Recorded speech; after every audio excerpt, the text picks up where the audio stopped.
Full visual on the screen, Mr. Sulu. Oh, yes. Engage and all that. Engage and all that. Yeah. If you're wondering why myself and John have started it in this rather ribald way, because, I hope this works, today's podcast is about space.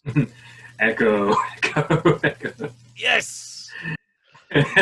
Yes, it worked. Yes, I'm so happy that worked, because I was saying, I was like, is this going to be heard on the other side of the channel? So I was like, is this just going to be heard in the track and not in John's ears or anybody else's ears? I really hope everybody... Oh, were you going for an effect? Sorry, I just said echo. I didn't actually hear the echo. Oh, damn it. Oh, no. Because I knew the reference. I was just going for making sure you weren't left hanging. Because I set up this software recording thing, and you can, pre-listen to the effects, and I was hoping I'd routed it through the right thing so you could hear it and the audience could... I don't know, maybe the audience can hear it on the master recording. I'm not entirely sure, but... Or just try it at home, guys. I mean, you can do whatever you want. Yeah, exactly. If you want to just put that bit through a vintage roll and tape delay machine, then you go ahead, because that'll produce the desired effect. If I just went space and then just left a big gap and I was sitting there looking dead smug with myself while I couldn't see the camera, I do apologise, but I really... like, man, I'm just so witty.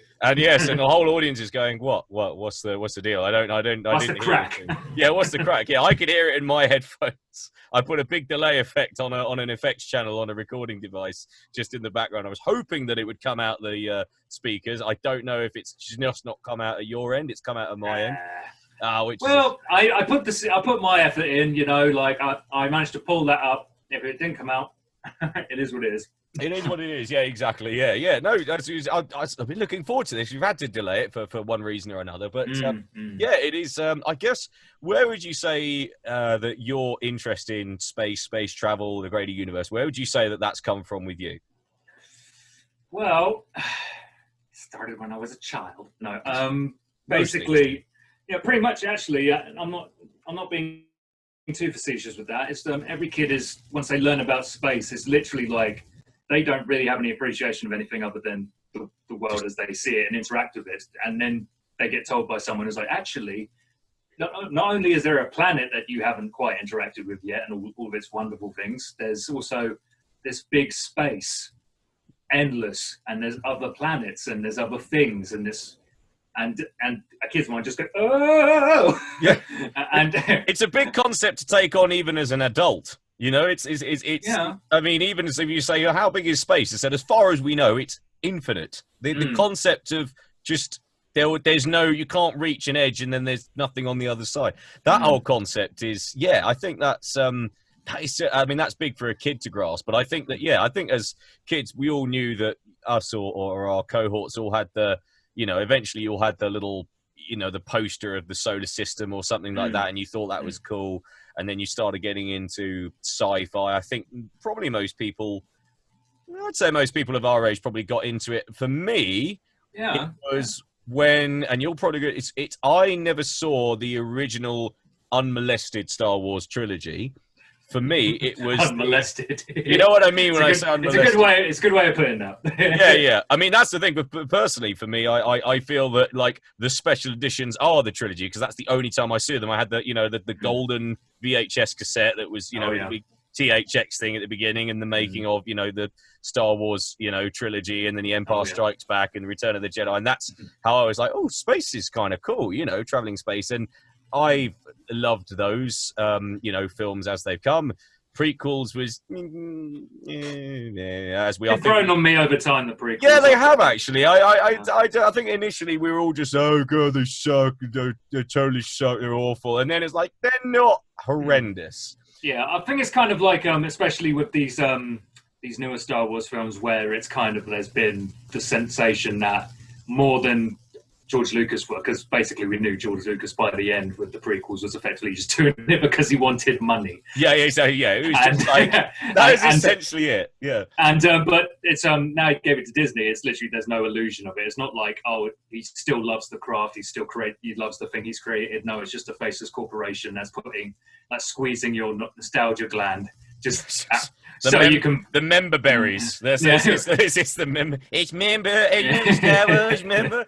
That's essentially what it is. Remember the Millennium Falcon? Okay, I remember that. Which is weird because I think that like I didn't loathe the new Star Wars for like whiz bang entertainment, whatever. Like for a couple of hours, it was like, yeah, that's okay. I walked away going, yeah, that was kind of cool. I didn't walk away thinking, you know, that's now embedded in my heart like the original Star Wars trilogy. I think it's also because I think with things like that, not to say we're not going to talk about space later, but in terms of like what inspires us with space with pop culture, I think we should delve on that a little bit. But what Star Wars did originally, I think, with the limitations of what they had, is they had to tell a story. So it's good storytelling. It's weaving kind of, you know, little things about plots and little relationships, and it does very good on that. Now that the sky's the limit with whatever they can put on the screen, that is exactly what they choose to do. Just bang, whoosh, everything like that. I would even say that the prequels, you know, people said, oh, you know, episode 1 was boring. I was like, yeah, but at least it tried to kind of tell a story, you know, at least it kind of tried to like lay down the blueprint of where things were heading, that we already know the outcome, but how it got there.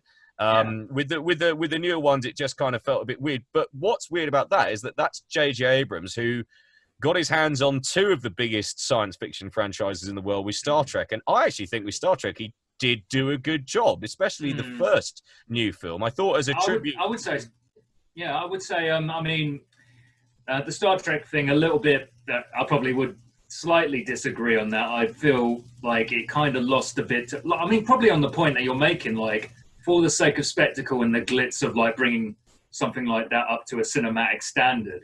I mean, they did that even with the old Next Generation ones with the card, where they made it all actiony and all high intensity action. And First Contact is an action film, basically. But I love it. I love First Contact. I mean, it's the film that got me into Star Trek as a series. But you get what I mean. It's kind of like the staid sort of like analytical sort of thinking man's kind of sci-fi that the Next Generation was with Picard, where it was like existential questions and philosophy, moral questions, and interactions between characters. The film, which I like.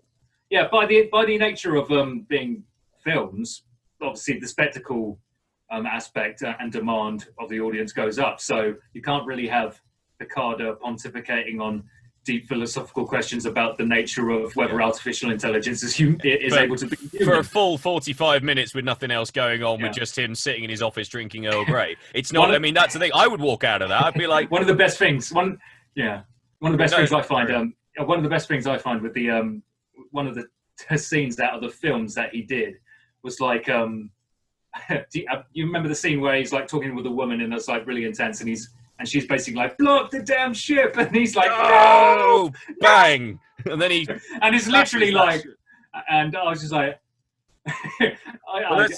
it's when you see that though, because the whole premise of First Contact, it's like in order to really be effective, which I didn't realize when I first saw it, was to have seen the Locutus of Borg, you know, cliffhanger TNG episode where essentially, you know, spoiler alert, but it was 31 years ago, so in case you haven't watched it yet, but Captain Picard does essentially get captured by the Borg, who are these cybernetic things that just absorb life into, you know, basically being sort of, you know, emotionless androids in a big homogenous collective. And it ends with him basically... That sounds like Twitter. Yeah, we actually... Hi-oh! Zing! And then he ends up being somehow they can, what you might call, reverse transmogrify him out of being that, but he's always got those memories of being part of the Borg, and that's like there are various flashbacks various flashbacks in First Contact that bring him back to that state, and that's why it's oh so much more relevant when I watch it now after having seen those episodes, which I also think the remastering, they did a really, really good job on that HD remaster on that they put on Netflix and Blu-ray, and also with the original series. I actually, funnily enough, talking of which, I actually do have the remastered series right here. Oh yeah, all 3 of them. Nice. And because I am also somebody much like Star Wars, because I really never saw the original remastered versions. For me, that's definitive, because I think it's really what they don't try and make everything whiz bang. They take like the original model shots and just kind of redo them in CGI not so that, you know, like the Enterprise is doing loop-de-loops or whatever, and you know, there's like 18 starships fighting each other in a single frame. But it's like, right, let's take the original model shots in the screenplay and just redo it in CGI. Any laser effects are, you know, like tarted up. All the, you know, the physical print is visually tarted up, and cleaned up. The sound is good, and it just, it's the way it should have looked, really, and it just looks phenomenal. It just makes it so much more palatable. Like, I've seen the prints of the original. I think I'd struggle to watch that now, like looking at how grainy it is and looking at how the model shots don't look great. I mean, the brilliant model work for the time, but I think now if you put that on TV, like, people would just immediately flick over. They just be like, oh, this is, you know, this is just being held here by... They've kind of been spoiled by the amount of stimulation that they get, like visual stimulation. Like, it's not as much as a niche craft that's sort of like, you see it and you go, oh, that's interesting, that's got my attention. Yeah. And with Star Wars, I think, as I was referring to, with the most recent ones, because they have, and even with the prequel ones, actually, they kind of, to a certain degree, the prequels, they kind of had the access to the CGI and the means to actually put so much stuff on screen. It kind of muddied things a bit, and obviously, when you're watching it for the first time, you don't really take that all in. It's just a lot of noise coming at you. And I found out with the ones that came out recently.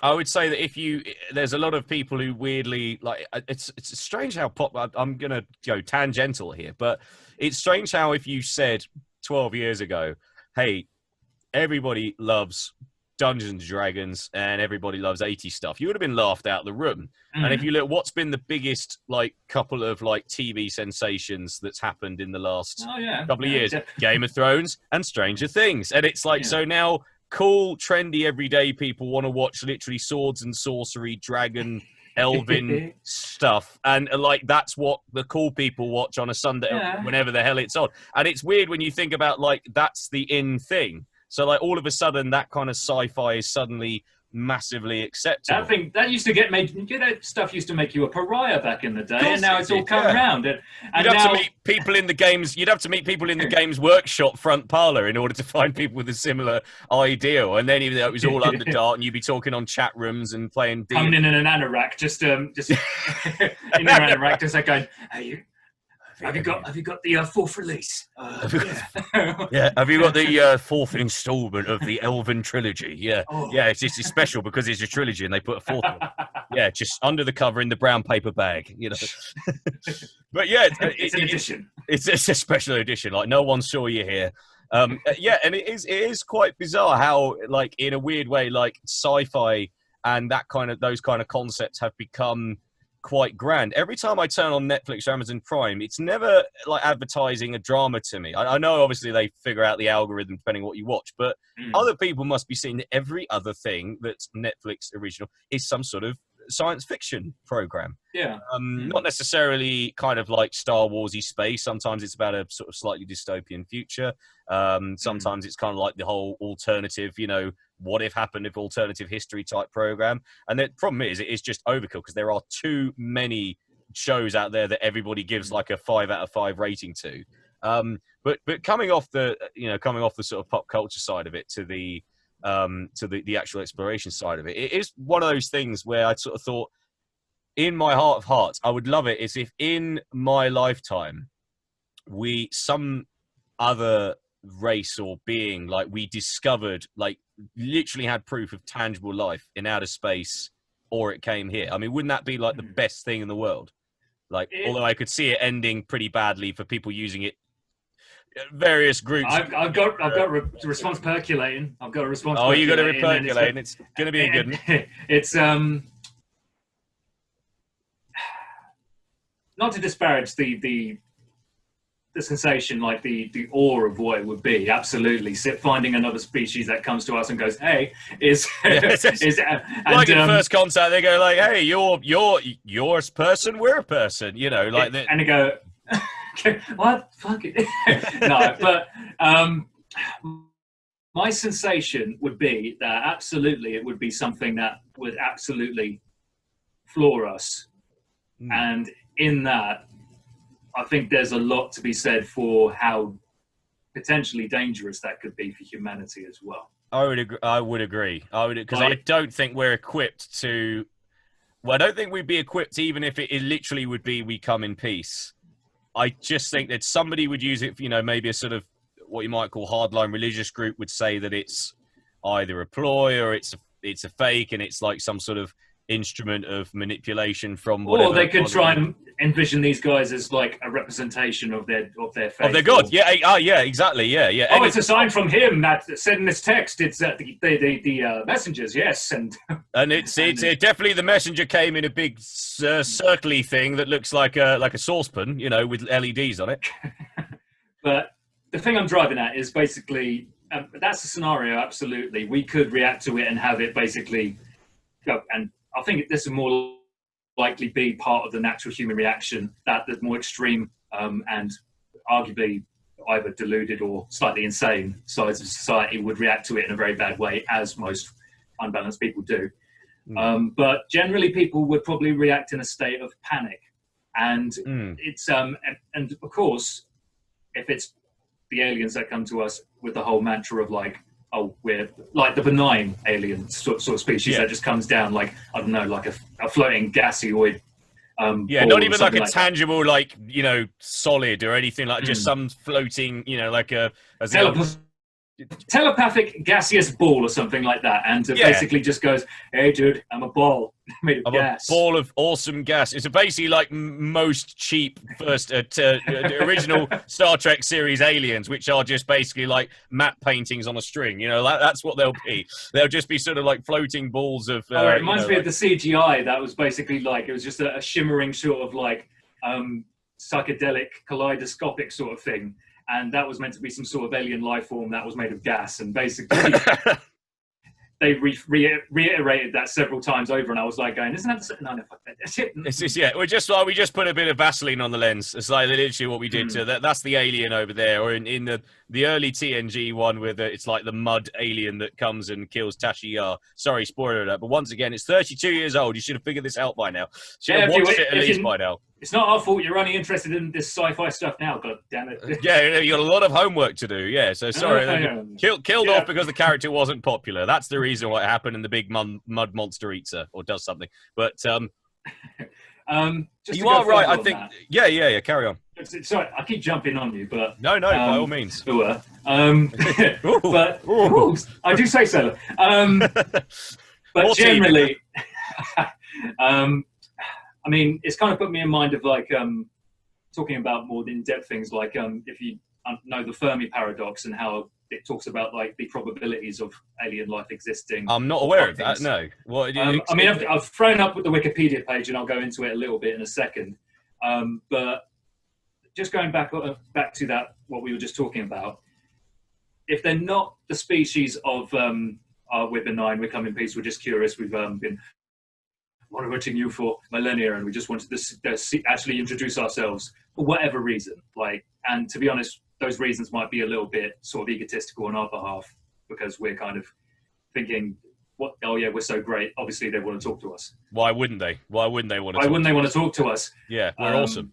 Yeah, if they've been monitoring us for a significant amount of time, they may be fucking terrified of us. Anyway, but if they're not the benign species that wants to have a conversation with us and basically hands across the oceans of space and all that kind of crap, then and they're sort of either standoffish or even just innately belligerent. They just come onto the planet and go, oh, there's things on this planet. Ooh, there's resources on this planet. Get out of the way, we. I see. So you're basically we could be invaded by outer space Americans. Is that what you're trying to say? well, here's the thing. It's like this comes down to it could be that, but then again, this goes back to the nature of I mean, this could go as deep as general human nature versus alien, or even which we don't know of. The nature of advanced sentient species, which, if we're going to get into the proper sci-fi, let's get the terms right. But these advanced sentient species like us, because we are effectively an advanced sentient species that has evolved from out of the animal kingdom, out of the fauna and natural selection of our existence to become the dominant species. That's not really too in question, even though we can still get messed up by natural causes. Anyway. Yeah. Step into the ocean and sharks suddenly, you know, like you take a big step down in the food chain. Yeah, suddenly you're not on top of the pile anymore. No. Be on land and in a flat, you know, in an apartment building, and you're probably pretty safe, you know. But yeah, the general thing of it is that basically we've created arbitrations and sort of like force multipliers and advances that have made us able to make up for our shortcomings in strength and predatorial ability and stuff like that, and we've effectively taken ourselves out of the prey category of the dynamic, and we have also become super predators due to our ability to use this. So it stands to reason that we've actually gotten to that point of sentience where if there were conditions like our planet that exist out there, would not a similar circumstance of evolution occur where one species or another, basically through the contrivances of events and natural process and disaster and just evolving bit by bit. Like, for instance, the major advance for us was going from being up in trees and traveling around above the tree line to being able to walk upright, being able to eat meat through our brains. And from there, basically, we ended up contriving tools to basically make tasks easier and ultimately force multiply ourselves. So instead of having needing 2 dozen hunter-gatherers to bring down a mammoth, you've now got spears, which are a lot more effective at actually killing an animal. More pointed, to use the pun, but they're much more pointed. Much more pointed. It gets to the point much quicker. Yeah, exactly. It gets to the point much quicker. But generally, if that process is something that is within the realm of ability for us to have gone through and gone to this point, then in the infinite nature of the universe and the amalgam and the makeup of planets as they come together and the conditions can be just right, like, for instance, as far the Goldilocks zone where we're far enough away from the sun, but not too far in order to have enough heat radiation. But it's just the right system. And of course, we are one solar system in what we assume to be a galaxy full of similar, because of course every star we see is a sun, and that sun is bound to have some sort of planets circling it in some sort of circular motion, and therefore you would assume that somehow, you know, there's X amount of planets in ours. As far as we can tell, we're the only one with life. Yeah. So as we've observed, I mean, as we've observed, yeah. In terms of like being able to observe beyond our own galaxy, like it's so screwy. It's just so screwy. You can't, because it's a hard thing to get your head round. You know, it's not a straight line. It's not. No, it's definitely not a straight line. Like we think in very much A/B, but like quantum sciences and you have to think in a 3D. You have to really think in a three-dimensional thing. It's like, oh, you know, it's up there, it's down there, and it's just you think like, oh, well, everything that we don't know exists is over there, and it's not. It could be all around us. It's like the whole thinking of somebody pointed out on a Star Trek thread. It's just about the whole point of all the shots of the ships meeting each other. He said, if it's all in space and there is essentially no gravity and there's no what you might call, you know, base of, you know, here is the ceiling, here is the floor. Why do they even show them like being level like that? It's laterally like this. Yeah, laterally, like toe to toe. It's like surely they could literally just be like that and it wouldn't matter, you know, or just you know. It does put me in mind actually. It does put me in mind actually of like we keep referencing popular culture, but it is the best way to kind of. It's the best way to get your head around such big concepts. It. But the opening sequence to Star Wars: Revenge of the Sith, where they show the battle around the main planet of Coruscant, it does demonstrate how a space battle like that would occur, because there's ships in absolutely ridiculous angles everywhere. Yeah. All like it's not like the Battle of Britain where it's like, right, here's the airspace they occupy, and you know they come like that and like that, and it's like I think that's also they probably did that because if you look at all the prior ones, they were, you know, they're very much operating in a linear sort of like here's the ground, here's the you know the atmosphere, and they come that way. Whereas it makes it easier to understand, absolutely, and that's probably the reason why it was done like that, but. Once they got the budget, once they got the budget, I think especially in the last one where it just literally is just like a dimensional free-for-all where it's just like, you know, one's going that way, one's going across, another one's shots going everywhere, shots going everywhere, just like zoom, zoom, zoom, zoom, zoom like that, and that's probably how it would be. And I almost think that like for us even to take on those dimensions. It's just, you just can't imagine it. You know, most people sort of know, like, well, in a flight simulator, if I'm pretending to be in an F-15 fighter jet or something like that, then like, you know, the enemy is there or he's behind me like that. It's not just like, oh, and he's coming from there and he can come at me from that way and I can go up that way. And that's why I sort of, when I saw that thing about here's how the spaceships would really dock, and it's got like, you know, the Enterprise D doing that and a Klingon Star Cruiser doing that or something like that, and then there's another ship that's level to provide sort of like what you might call scale. It's like, oh yeah, why wouldn't they just do that? But maybe our heads would just go, well, that just looks silly, because we think in 2D, 3D at the most.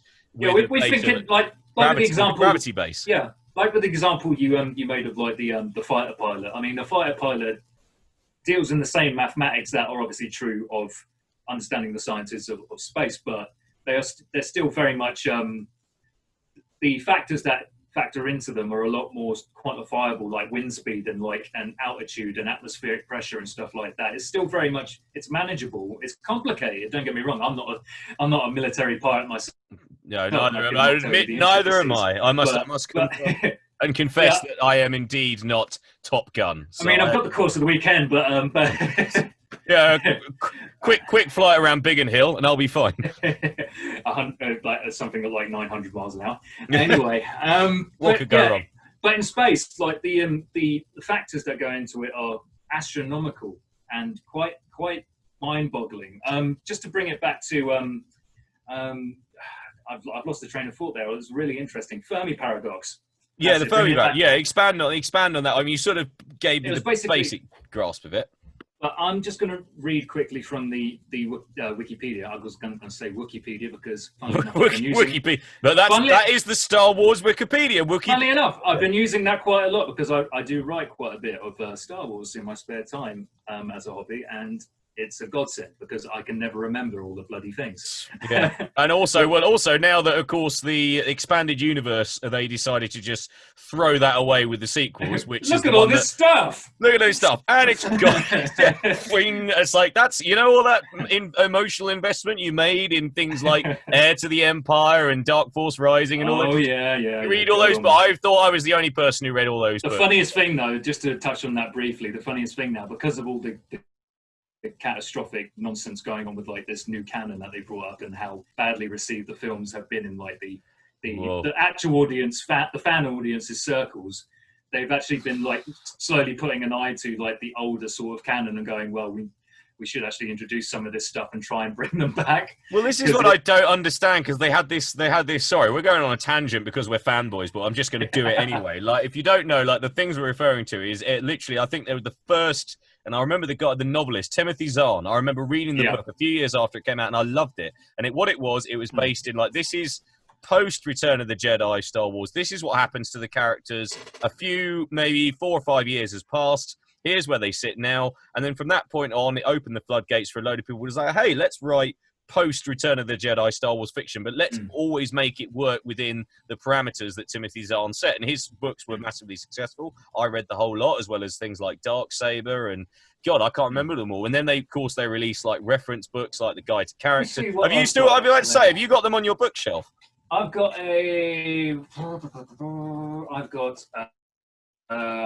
got one of the Heir of the Empire ones. I've got Timothy Zahn here. That's the one. Yeah, that's exactly the one I had. I remember that the crazy dude with the blue guy. Fingers. Yeah, the blue guy with the laser eyes, who's like a sort of like Blue Man Group Grand Moff Tarkin. Oh man, yeah, actually, you're talking about Thrawn. That's it, Ed Thrawn. That's the guy. God, we are nerding out. So if you tuned out like seconds ago, this is what I've got on my shelf right now. By the way, this is probably one of the best novelizations of Star Wars I've seen. This one's let me just get the title. It's Luke Skywalker and the Shadows of Mindor. It's basically a battle in the Galactic Civil War, I think. Oh, cool.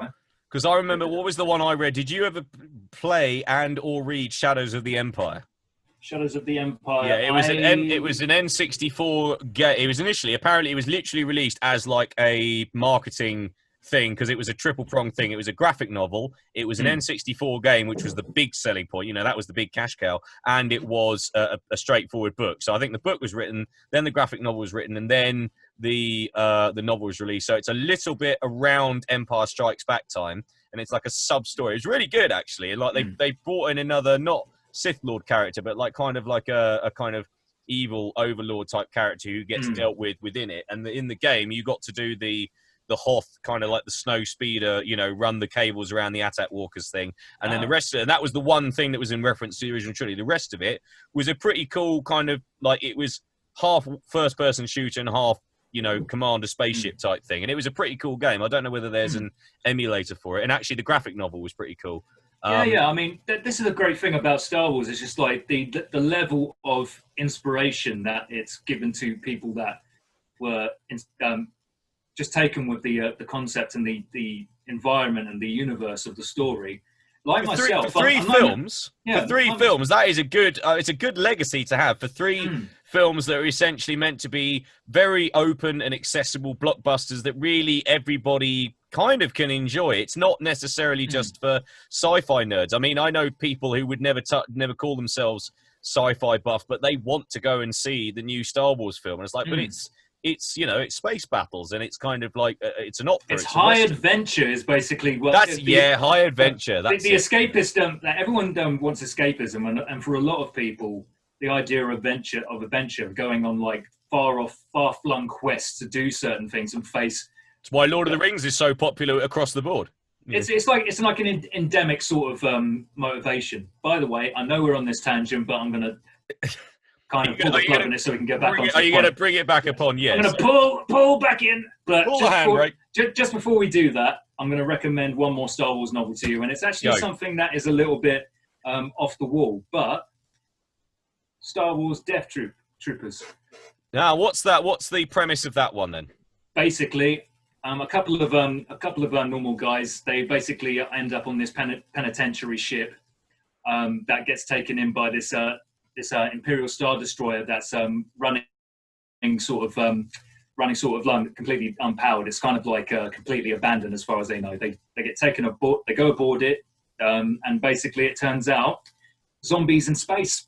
Oh, I got to read that. It's zombies in Star Wars. I mean, that's combining two great loves of mine. It's funny. That's the thing. That's the thing. It's a very dynamic sort of mixture. And does it feel like a Star Wars novel? I mean, does it always retain that kind of feel? Okay, well, I might have to check. And that's called Death Troops, is it? Death Troopers. Death Troopers, and the cover's very distinctive as well. It's got a stormtrooper with his stormtrooper slightly zombified helmet. I bought. I'll tell you what I'm gonna do. I'm gonna go and grab it because I haven't read it yet. But bear with me. Go ahead.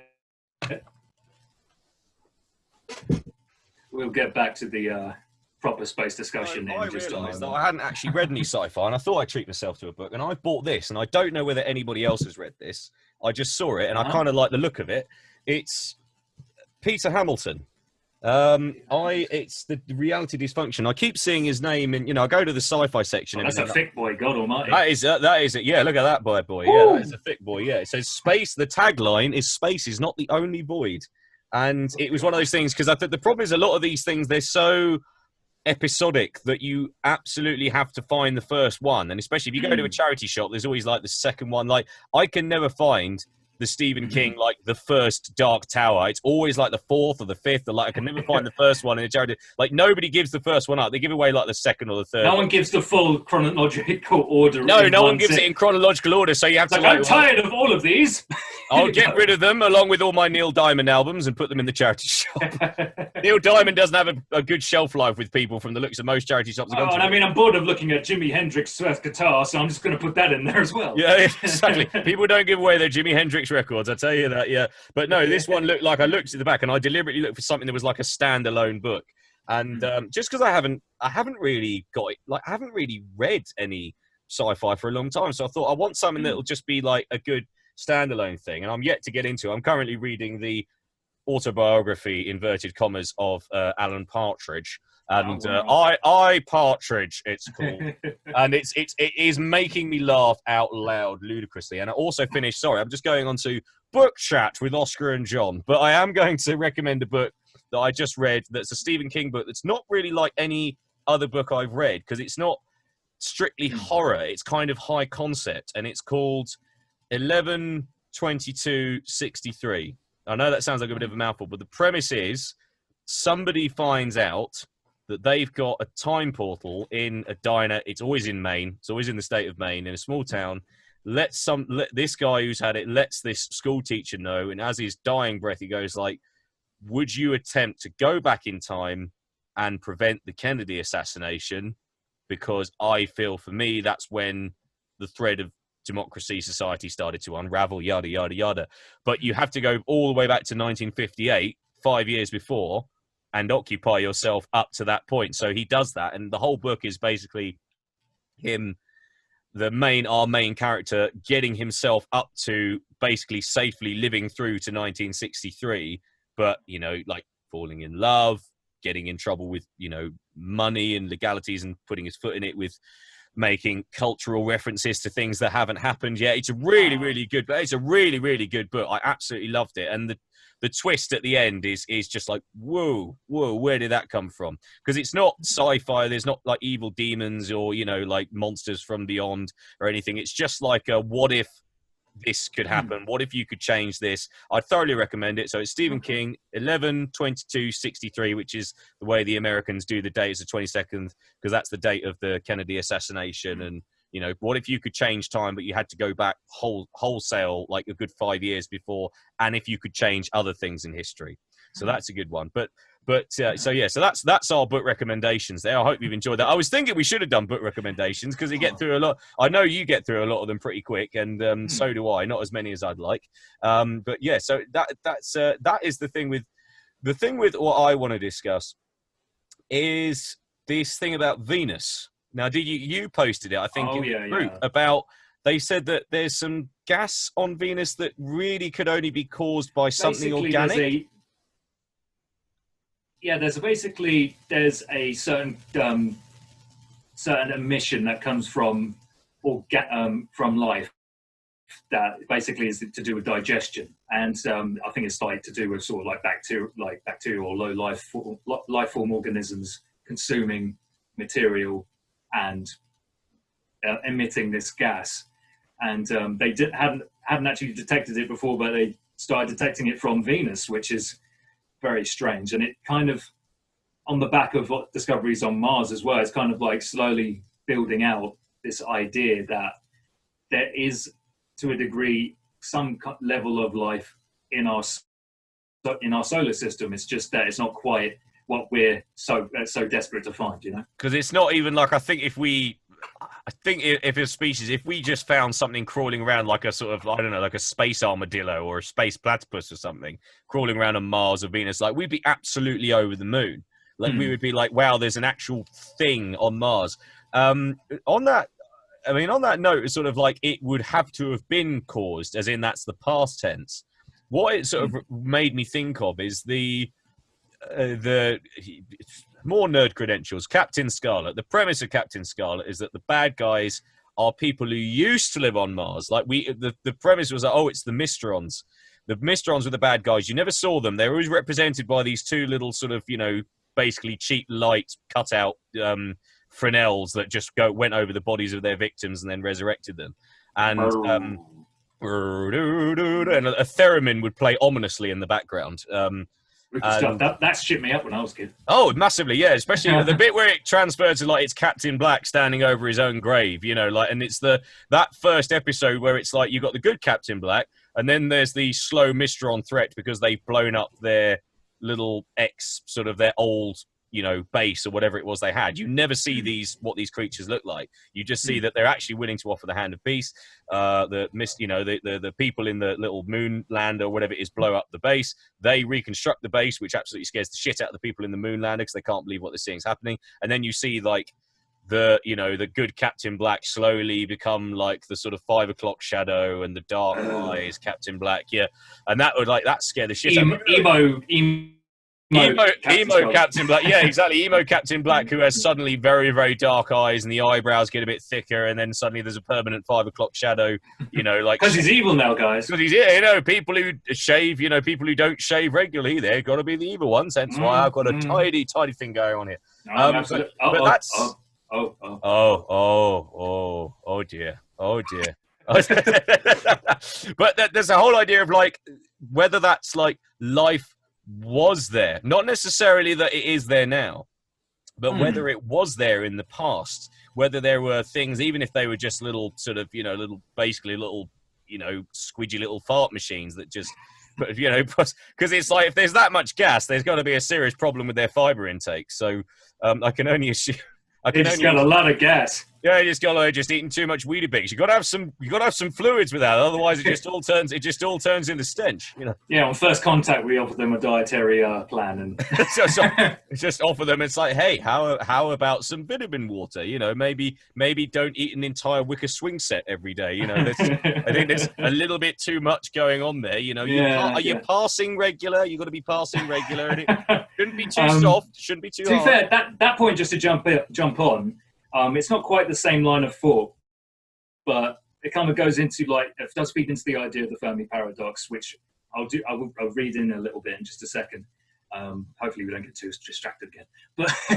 But concentrate. Go down the road. But basically, in terms of for instance, thinking about radio signals that we have been putting out, and not only the sheer distances it has to cover, but obviously, like I was mentioning with the quantum aspect, is dilation of time. So that distance is not really it's not measuring it in say, it's not going out and then it's way longer. Fun enough, there is there's a good Futurama episode in one of the original series which does actually pick up on that concept, because apparently when they wrote all the Futurama episodes, they said we need to, for certain gags, it's actually worth being as scientifically accurate as is humanly possible. And of course, they're all Harvard boys and they know what they're talking about. There's an ad where they release, there's a program in the late 90s, just before our main character gets frozen in time and goes forward to the year 3000, to quote Busted. And it's transmitted, and by the time it reaches this alien species that's watching it on a little CRT TV for some reason, it gets cut out at an important scene, and then because it's only arrived to them 1,000 years later, but then by the time they've actually come back to Earth, it's been 1,000 years has passed, because they're going oh, we don't remember, what was this lawyer program? What was this single female lawyer program that they want to see the end of? That they then. I think I know the episode you're talking about. Yeah, because then the cast has basically got to replicate the end of a show that never aired, because the aliens that want to invade them want to see the last episode. They want to see the last episode. Show us McNeil. Mr. President, what the hell? To be fair, it is quite. Brannigan hit the thingy. I can't ever do. It's with Futurama, you got to do Nixon and you got to do Zoidberg. Another about Zoidberg. I'm available for bar mitzvahs, by the way. Yeah, I don't think I could do the Zoidberg as well as I used to. But I mean, you got to let the old lips hang loose. Not if you. Is this a bad news? Not if you've lived a long life. Oh God, there was a point somewhere, wasn't there?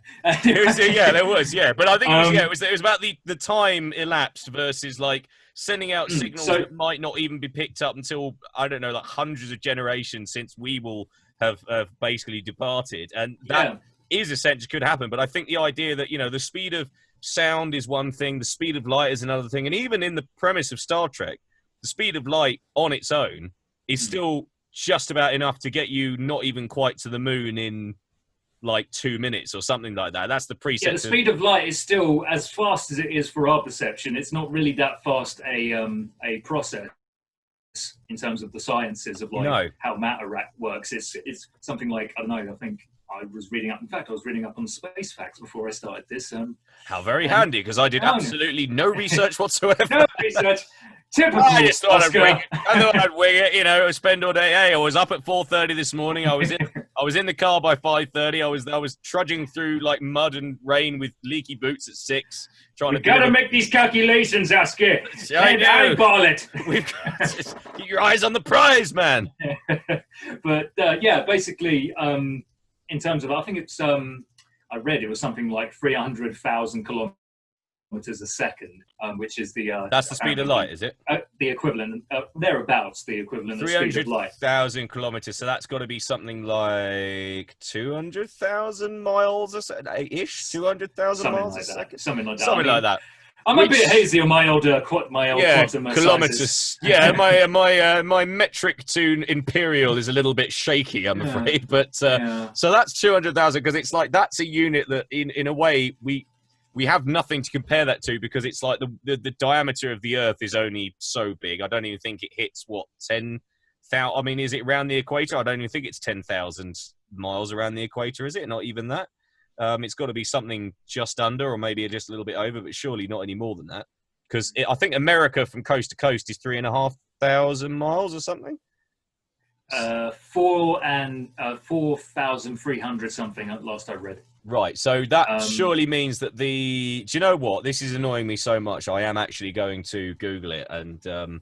So I'm gonna Google it. Google it. Google knows all. Diameter of. It's the natural refrain, especially when you're arguing with someone that doesn't believe it. Isn't that weird? It's not even search it. It's just Google it. So that is an anachronism, right? So here we go. So in terms of kilometers, that is 12,742 kilometers around the equator, and land area. What is that in miles? So let's go diameter of the Earth in miles. So that's a smidge under 8,000 miles. So that's the kind of reference, that's the frame of reference that we have. So a smidge under 8,000 miles at its widest. And we are talking about 20 to 30 times that. That's the speed of how quickly something goes from A to B. So that's technically, I often thought this because when I was delivering, it sounds like a weird tangent, but bear with you. When I was delivering to around Norfolk, just for one particular day, I did notice that geographically, how absolutely flat it is, and how you thought if I lived on a farm, of which there are a lot, if I lived in a farmhouse, I could probably like shine a torch, and somebody who would be 8 farmhouses away on the horizon would 100% see it clear as day, because there's nothing, there's in terms of the sheer diameter, and that's one county in one, that's one area of one county in one country in one part of the world in one part of the Earth. So the concepts of we are traveling several hundred thousands of miles a second, and that's not even enough to get us to. What is it? I think they've said that like an average mission to Mars now would take, 7-8 years or something just to get there or something if you had to get humans there. So that whole concept of when in sci-fi, when they put people in freezing and they go, right, you're basically cryogenically frozen as you are in time for X amount of years to make sure you don't all, kill yourself from boredom or just, bump off everybody else out of sheer desperation. That's actually put an interesting thought in my mind, actually, is like that always seems to be the sort of like, the chosen desirable way of sending people like massive distances. Like the Aliens franchise does this. It cryogenically puts in stasis crew people. And also what I didn't realize about Aliens until I watched the official quadrilogy recently is like it takes place over so many hundreds of years, but our protagonist essentially is living it from like 2 days at a time. So like every film is like 2 days in this person's life. Sigourney Weaver's character. But in terms of the time difference between like Aliens, Alien 3, and Aliens Resurrection, it's it's like almost like barely a week in her life passes because she's constantly going in and out of stasis, going in and out of hibernation, what have you. But in terms of the big thing, the second one where she outlived her daughter or that's it. So like she gets asked about her nearest relative, and she's actually outlived it by several hundred years. And also that's another thing about Futurama, because it's our main protagonist is frozen in time on New Year's Eve 1999 going to 2000 for exactly 1,000 years, comes out just on the the precursor to 3000, and that essentially his only living relative is his something like 50 times removed nephew, but technically his nephew's an old man, like good news, everyone. I've got some very bad news. So he's a crotchety old man.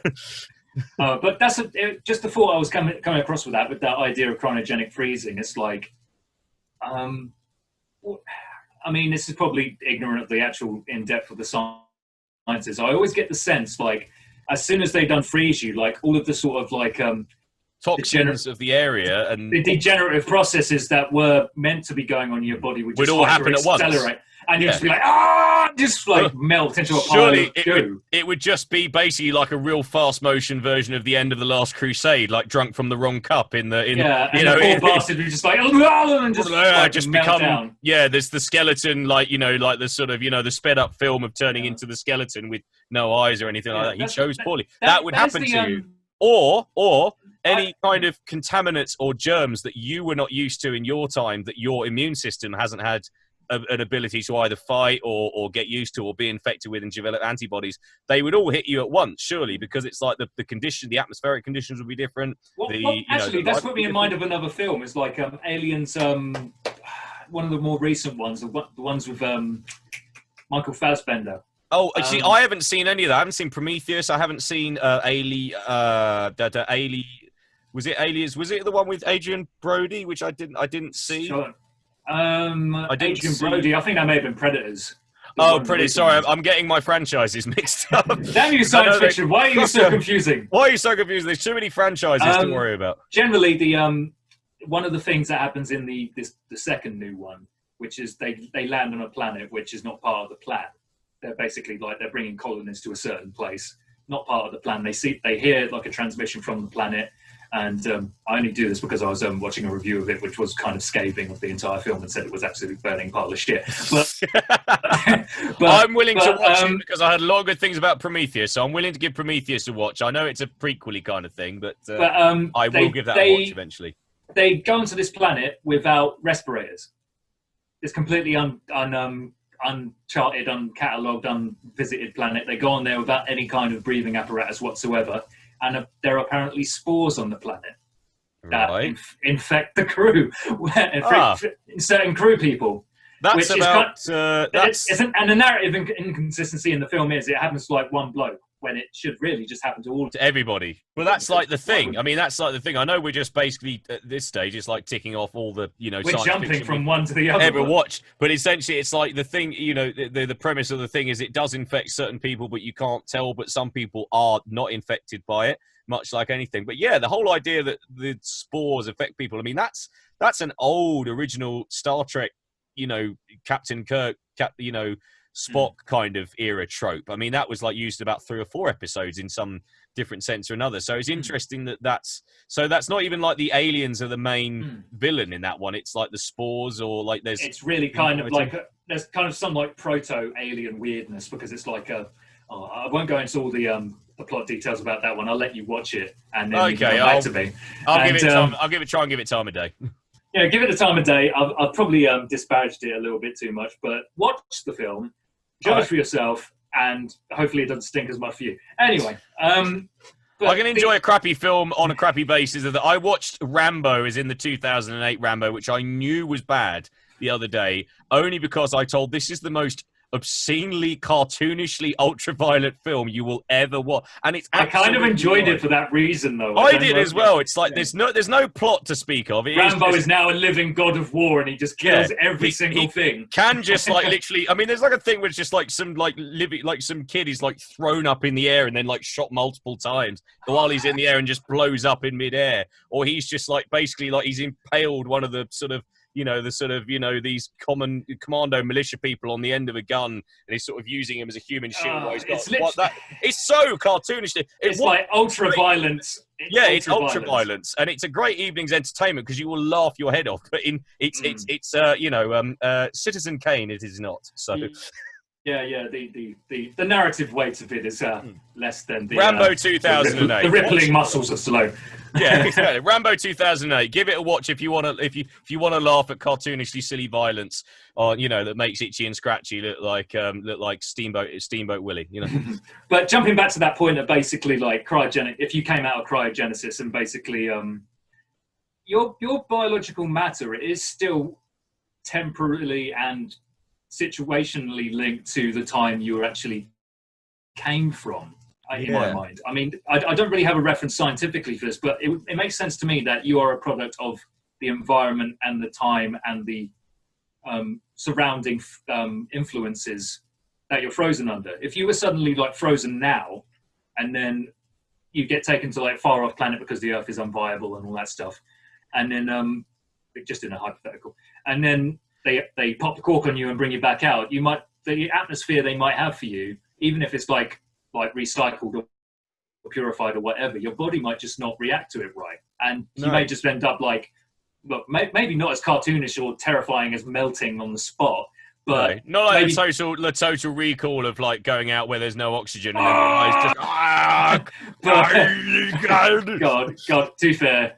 As much as that's fucked up, the actual science fiction of behind that is actually really deep and really interesting. I'd recommend looking into the backstory. Is it essentially, if they said that that's possibly what it'd be like if you literally just took your helmet off, like your atmospheric helmet off, or would your head literally just... this is actually an interesting thing to talk about.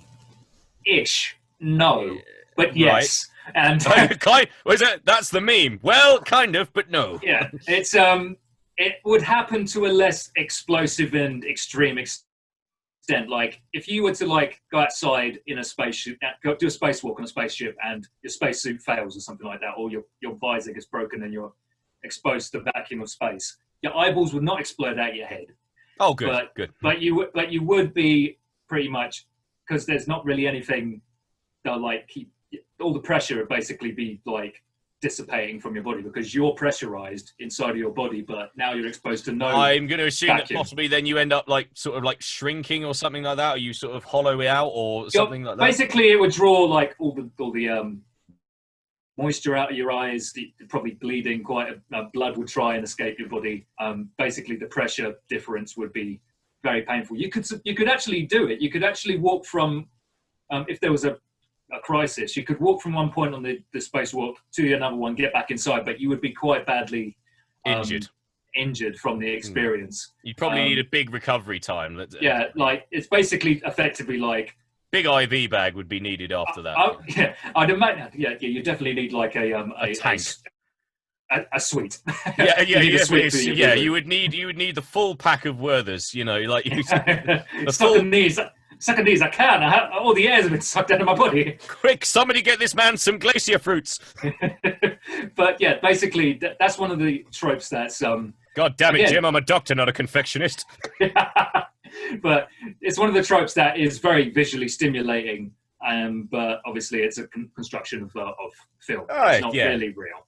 And, I think, to be honest, sci-fi, like applying real science to fiction, I think would only do one or two things. It would either like bore us, or it would absolutely horrify us. So like in a weird way, it's sort of got to be in the middle. Like you said, that it wouldn't be like the effect of basically depressuring yourself and exposing yourself to the vacuum of space would not be like as horrendous as... You wouldn't explosively depressurize and what... No, your eyes wouldn't go out on stalks and your tongue wouldn't go out. You wouldn't turn into like a sort of weird plastic model that just like freezes like like that. But freaky model. Yeah, but you also wouldn't... Nothing would happen. You know, it's not a case of that. I mean, it's like funny enough. It's not a pleasant experience. I'm just asking. Did you see that on a YouTube channel that sort of explains like film science? Because I think is that where you saw the explanation of it? Or I mean, it's where I see a lot of I saw something. Well, it's because I think I saw something similar, because it was somebody describing. There's the scenes. You know, the film Volcano that came out at the same time as Dante's, Tommy Lee Jones and a load of other people. I can't. Oh yeah. Like So basically, the premise is a volcano blows up, like literally in the middle of Hollywood, essentially in the 90s, and you know everyone's got to work around getting the fuck away from it.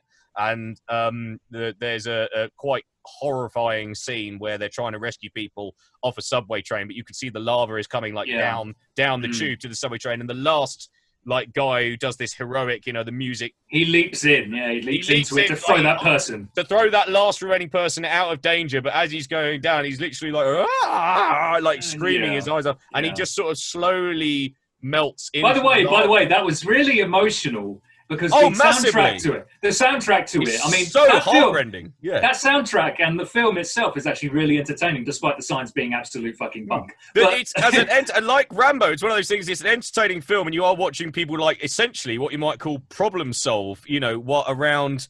Around what happened if a volcano really did blow up? Well, we need practical kind of, Alan Silvestri. Ah, I'll tell you why that's so good is because it's the same guy who did the Back to the Future soundtrack, Alan Silvestri. So like that's why the soundtrack. Enough, now you say that, that's actually that does make sense now. Actually, now I'm thinking about it, comparing the two in my head. Yeah, it's him and people like James Horner and Hans Zimmer and all that sort of people. They're very good. But that you're absolutely right. Like that is if you've never seen it before and you watch that scene, you actually like you feel almost like hollow after it because you see someone literally like as the lava's engulfing them, they're just throwing this last person's safety, and then his friends watch as he just sort of falls into the lava with his mouth, you know, like mouth agog. And I watched. He's frozen in terror. You know, he's well, frozen is probably a bad term, but he's like spoiled in terror. So I would say what happens is like he's basically his body's nervous system overwhelms his brain, and he just goes catatonic and like and then just disappears into the flame. The flames lick around it, and there's a sort of shot where you can't see what's happening, but you've got a fairly good idea of it from the angle that he's basically just been melted consumed by it. But the science of that, I mean,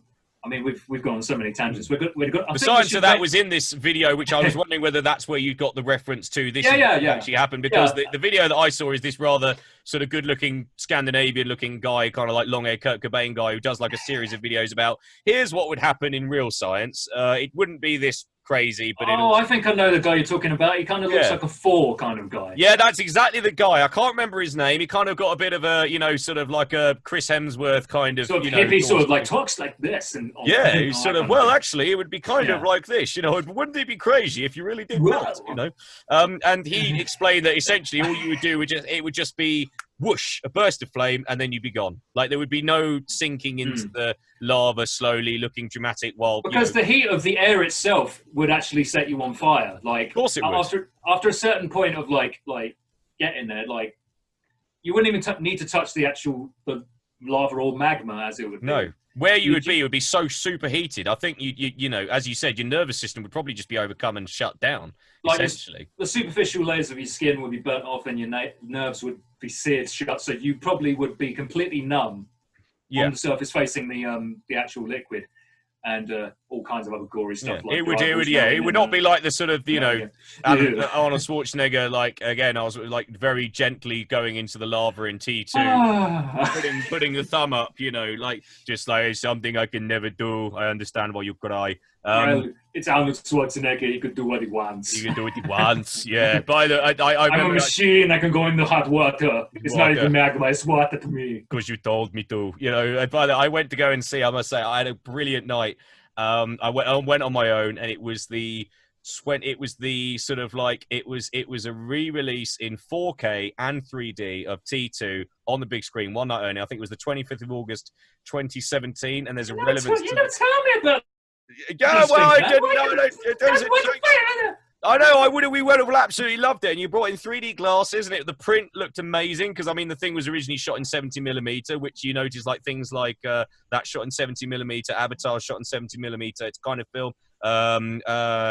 Apocalypse Now is the same thing. The quality is just so immersive, and I just remember watching that, and it was just such a brilliant night to see it on that big screen. It's probably one of the few re-releases where it was worth seeing it on the big screen because it did bring a whole new aspect to it. I was only 2 when it came out originally, and then seeing it on your little CRT TV when you're in your early teens just doesn't have the same effect as seeing it, you know, that kind of glossy look, especially when, you know, the T1000 does its merging and all that sort of thing. But yeah, so I to round this up, because we are heading towards the end of our We're going to need a part 2. Should we make the next one part 2, Space? Yeah, let's make the next one part 2. Yeah, I'll be interested. So if you've got any questions you'd like to post to us about what we, you know, think about space and what you might call space travel, or even science fiction in relation to space, I'd be interested to know. Yeah, answering a few questions on that, even if I'm not completely sure of the answers, would be cool. Yeah, I mean, well, yeah, but hopefully if we get asked them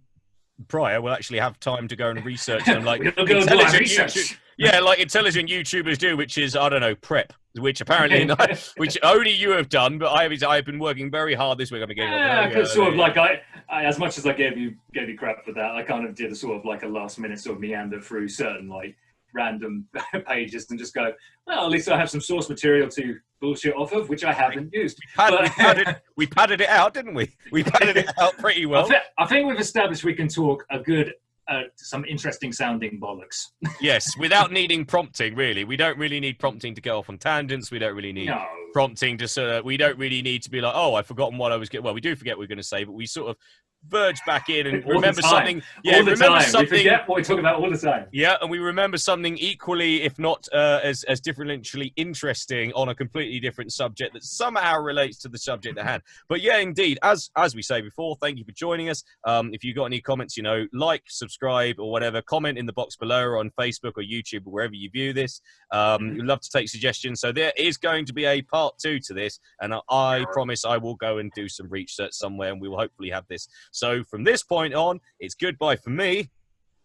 And it's goodbye from me. Goodbye. Engage.